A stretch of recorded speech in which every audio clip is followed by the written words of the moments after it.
Léo se trouvait encore dans sa voiture, les mains crispées sur son volant, la respiration rapide et saccadée, le cœur battant la chamade et surtout les yeux encore humides. Bien que rendu sain et sauf à son domicile, son corps demeurait immobile dans l'auto, incapable d'en sortir. Léo pensait à l'événement qui venait juste de se produire. Alors qu'il empruntait le même chemin familier en rentrant du travail, un véhicule surgissant de nulle part avait entrepris une manœuvre périlleuse, mettant en danger la vie de plusieurs personnes. Il n'aurait fallu à peine quelques centimètres de plus pour que l'impensable se produise. Quelques secondes de moins pour que ses enfants n'aient plus de papa. Et tout ça en raison de l'impatience et du manque de jugement d'une seule personne. Léo se revoit encore dans la mêlée, avec stupeur, freiné avec l'énergie du désespoir, la peur au ventre, avec cette sensation de brûlure qui remonte, comme si de la fumée était prête à s'échapper de ses narines. En une fraction de seconde, ça y était. La tension éprouvée s'est libérée, tel un volcan en éruption, tel un poison amer qu'on veut recracher. Insultes et malédictions se sont bousculées hors de ses lèvres, plus vite qu'il le faut pour y penser.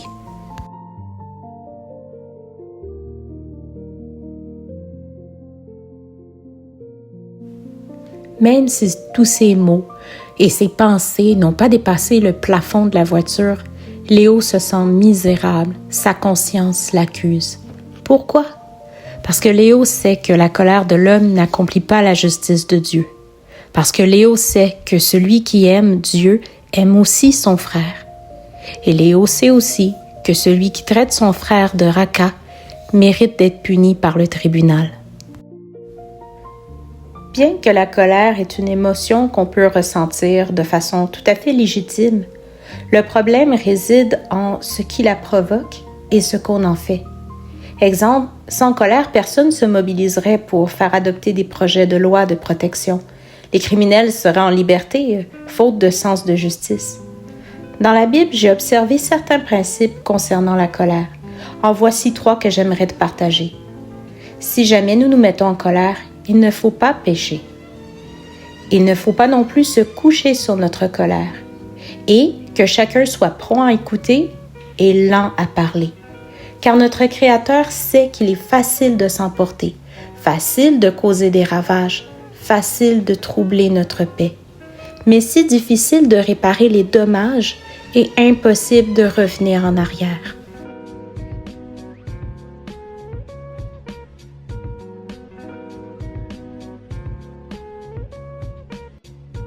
Et tout ça, Léo aussi le sait trop bien.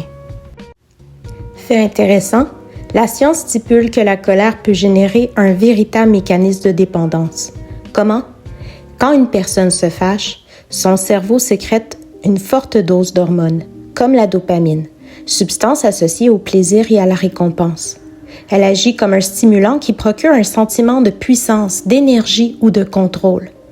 Mais cet effet est temporaire et illusoire. En gros, la rage peut donner l'illusion qu'on n'est pas vulnérable et donne l'impression qu'on domine une situation ou une personne. De plus, les pics de cortisol engendrés ont un effet néfaste sur l'organisme et la santé mentale lorsque répétés. Toi et moi avons tôt ou tard, comme Léo, connu ce sentiment désagréable intérieur, une fois le retour au calme installé. Cette introspection où on se demande comment j'aurais pu gérer cela autrement.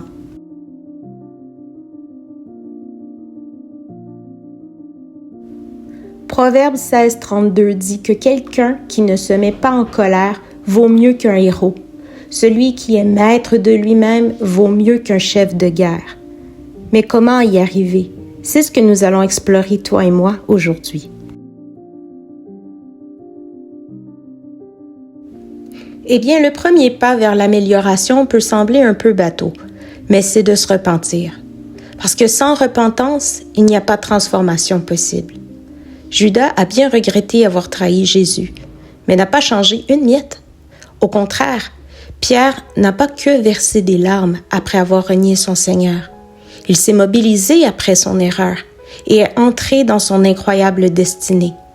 Comme l'apôtre Pierre, je nous invite à confesser à Dieu notre lutte, notre faiblesse, sachant qu'il nous donnera la capacité de cheminer de la repentance à la victoire, parce que c'est la tristesse selon Dieu qui mène à la repentance.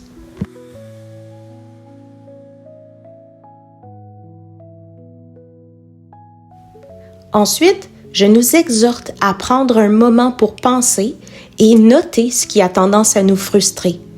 La cause est peut-être légitime, mais qu'est-ce qu'on en fait juste après? Revenons sur les éléments déclencheurs. Est-ce que c'est quand une injustice est perçue, vécue, quand on sent qu'on perd le contrôle sur une situation et que l'anxiété monte? Est-ce que c'est quand nous sommes lésés dans nos droits ou notre intégrité? Est-ce une incapacité à dire non par peur de déplaire et qui nous oppresse sous un horaire du temps bien trop chargé, nous laissant épuisés et intérieurement agacés? C'est en identifiant les sources de provocation que nous pourrons avoir un certain pouvoir d'action. Mon défunt pasteur avait mis en lumière une vérité cruciale. S'attaquer à la racine d'un problème ou d'un péché nous révèle sa motivation et nous aide à le traiter dans toute sa profondeur. Une fois cette racine identifiée, ayons recours au jardinier de notre cœur par excellence pour le prochain pas. Orgueil, justice propre, anxiété, peur, offrons-lui ce qu'on veut qu'il retranche.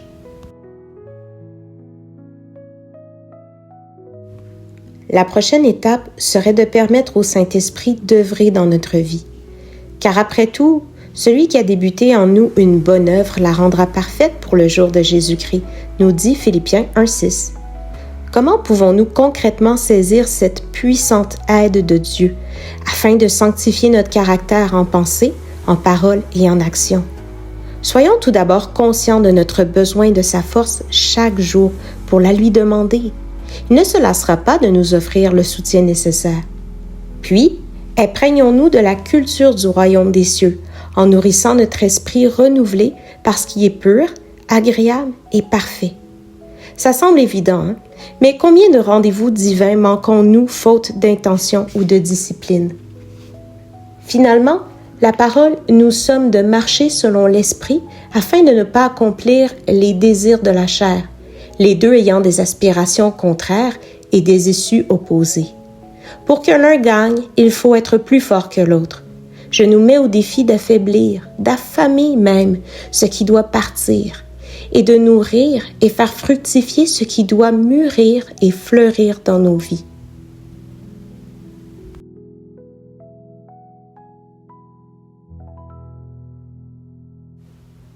Maintenant, après avoir abordé la notion spirituelle, il va de soi de s'attarder à la notion physique et biologique du sujet. Pourquoi ne pas demander l'aide d'un professionnel au besoin, ne serait-ce que pour apprendre à s'affirmer sans blesser, apprendre à dire non de façon saine, ou bien apprendre des trucs pour s'auto-réguler émotionnellement. Aussi, certaines personnes ont la mèche plus courte quand elles ont faim ou sont exténuées. Il est donc sage de reconnaître nos limites et de prévoir des moyens pour pallier à ces circonstances. De plus, la pratique de loisirs et d'activités physiques ont fait leur preuve en ce qui a trait à être de bons régulateurs d'émotions à court terme. Également, il peut être utile dans certains cas d'explorer une piste de dérèglement hormonal. TSH, œstrogène, testostérone, cortisol en sont quelques exemples. Une consultation médicale pourrait améliorer la qualité de vie de bien des gens de façon insoupçonnée parfois. Il n'y a pas de honte à demander. Les hormones agissent comme des messagers chimiques qui influencent les neurotransmetteurs responsables de la régulation des émotions. Un déséquilibre hormonal peut donc affecter le cerveau et provoquer une irritabilité sévère, des sauts d'humeur ou même des accès de colère. Petit bémol, un état d'irritabilité fréquent ou permanent, accompagné ou non de symptômes tels que de la tristesse profonde ou du désespoir, peuvent suggérer un problème de santé mentale sous-jacent qu'il vaut mieux prendre au sérieux. Consulter un médecin alors serait indiqué.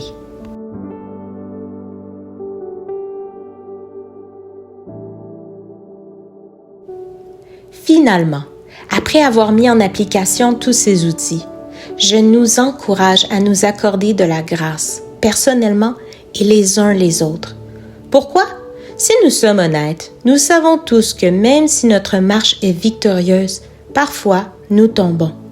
C'est à ce moment précis que l'accusateur fera tout pour nous décourager et nous faire abandonner nos fermes résolutions. Mais rappelons-nous que nous avons auprès de Dieu le Père un avocat qui intercède avec amour pour nous et qu'en tant que rachetés, nous pouvons nous approcher du trône de la grâce avec assurance. Zacharie 4,10 nous rappelle que il ne faut pas mépriser les faibles commencements. Donc, ne sous-estimons pas les humbles efforts que nous mobilisons avec application, car Dieu les voit et se réjouit de cela. Gardons à l'esprit aussi que ce sont dans nos faiblesses que Dieu est glorifié et que nous sommes fortifiés par lui.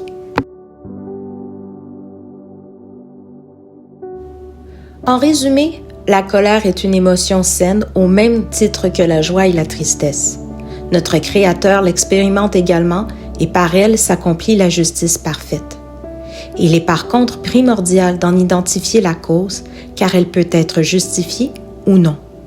Ce qui prime par la suite, c'est comment nous la canaliserons et l'utiliserons à bon escient. Et si cette colère ressentie n'est pas fondée, la déposer aux pieds du Maître en s'appuyant sur sa force nous sera salutaire. Consulter une aide professionnelle peut être une avenue à considérer dans certains cas. Enfants de Dieu, je nous invite à nous approprier ses promesses. Premièrement, si nous sommes en Christ, il n'y a plus de condamnation pour nous. Ensuite, Dieu nous a donné un esprit de maîtrise de soi. Puis, si nous appartenons à Jésus, nous sommes de nouvelles créatures. Encourageons-nous dans notre marche quotidienne par ses vérités et ses promesses qui viennent de lui. Mon souhait aujourd'hui est que ce message apporte un réel support au plus grand nombre et que par celui-ci, Jésus atteigne plein de cœurs qui soupirent après lui. Merci à tous ceux qui soutiennent cette chaîne par vos mots d'encouragement, vos prières et votre écoute. Ils sont des motivations de plus à continuer de partager ce bel héritage qu'est ma foi. N'oubliez pas d'aimer, de partager, de commenter. Ces petits gestes rendront cette vidéo plus visible sur l'algorithme de YouTube et permettra par le fait même de rendre ce message plus accessible au grand public. Pour ne rien manquer du contenu, je t'invite à t'abonner si ce n'est pas déjà fait et à activer la cloche de notification. Je te dis à bientôt et que Dieu te bénisse.